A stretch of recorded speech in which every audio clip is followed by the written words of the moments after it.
when you look at your current finances and how you're currently spending money according to your spending plan, it can really expose how you actually feel about your money and how much you actually want the life that you want. So for instance, you might have a grocery bill, money that comes out of your monthly income and that you put towards groceries and food. And you might have, let's just say $200 for groceries. Like, let's say you're alone, you're by yourself, adult, $200 for groceries and $100 for eating out, which is $300. But if you spent that money actually the way you wanted to spend it, that $300 would be gone in the first week and a half. Because it's really easy to keep yourself to a certain budget and live within a certain box, which is basically live in your means. It's really easy to do that when you think that's how it has to be done. But there's a life where you cannot live within your means. You don't have to live within a box. You can actually live every single day today the way you want to live it. And when you think about it that way, the grocery bill might end up being $500 and the eating out might have ended up being $200. So right now you're keeping yourself in a box of $300 when really you want to spend $500, $700 on food a month. And that might be just because of the way that you eat, the health standards you have, maybe health issues that you have that you want to eat better for. You want to eat the most healthiest, high quality, organic, etc. food.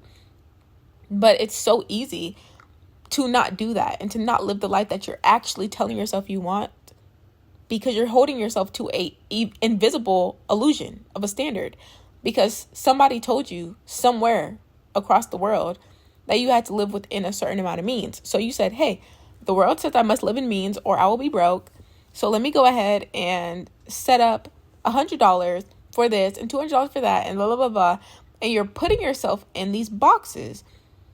I challenge you to actually I'm not saying go out and do this. I'm saying grab a sheet of paper and just experiment with what I'm telling you and see if it's true. Write down how much you spend on whatever, right? Whatever category you want to choose for yourself. So maybe that might be groceries and eating out, or it might be gas in your car, or it might be vacations, or it might be leisure. Whatever the case is, write down how much you're currently giving yourself in your budget or in your spending plan, and then see how much you actually want to spend. Are you spending $200 where you really want to spend $400?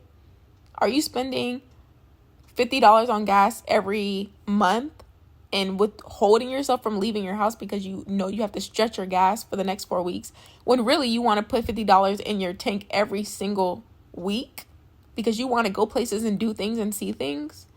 What are you actually restricting yourself from? So this is more so of an exercise to get your brain comfortable being uncomfortable, because it's really uncomfortable for you to think that the money that you're saving or that you're putting yourself in a box for is an illusion, right? Especially if you have a fixed income that doesn't change. But the only reason that that fixed income has not expanded is because you have confined yourself to the box of that fixed income. Because it's not impossible that you could literally come into some sort of random thing that allows you to eat free meals somewhere. Or, you figure out that you win some sort of gift to get gas in your car all the time. I'm just using these things as examples. But because you've confined yourself to, hey, I can only be worth what is inside of this box, whatever the money I've already seen has told me, then that's what you get. But what about there was opportunities? Like, what about if there were opportunities in this world that could allow you to have exactly what you wanted, not on your dime, not on your expense, not on your own effort and will? There are so many forces at play, invisible forces at play, that are here to aid you in your life. And I really want to make a whole separate video on the forces I'm referring to, but I'm really just referring to the things that are the random miracles that are actually how life works. Life is a miracle and miracles are normal.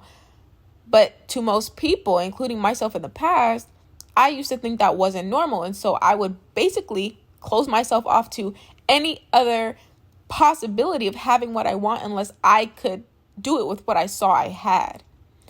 I'm letting you know that what you have in front of your face is a result of the thoughts and beliefs you have had in your head thus far. And when you start to do this type of work and you're starting to explore, I'm not saying to go out and do it. I mean, some of y'all will be bold enough to. Some of y'all will be bold enough to go and buy whatever food you want for the next month and see what actually happens. See how your income triples and quadruples. Some of y'all will be bold enough to do that. But I want you to just do it on paper, right?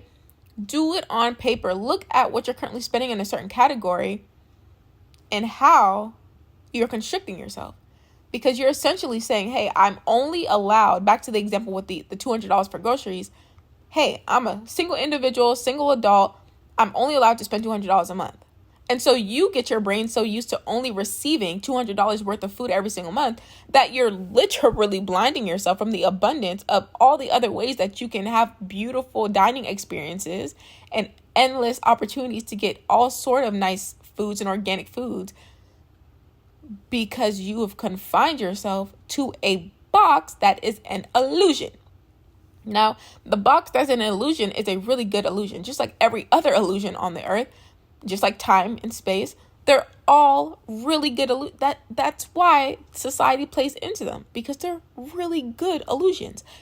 But for people that have decided to do this type of work and have decided to think outside of these type of constraints, we understand that they are illusions. Once you actually decide, hey, I do not want to live according to this constraint I've been putting myself under, this limit that I've been giving myself for the past whatever how many years, I no longer want to subject myself to that. I'm unsubscribing right now. Like, that's it. I'm unsubscribing from that, and I'm no longer going to be that person. Your thoughts and beliefs in your head have now shifted. So guess what's also going to shift? Everything in front of you, everything you see. All of a sudden, you have opportunities to have the food that you want, and the dining experiences you want, and the groceries that you want. And all of a sudden, life changes from a singular decision to no longer subscribe to a life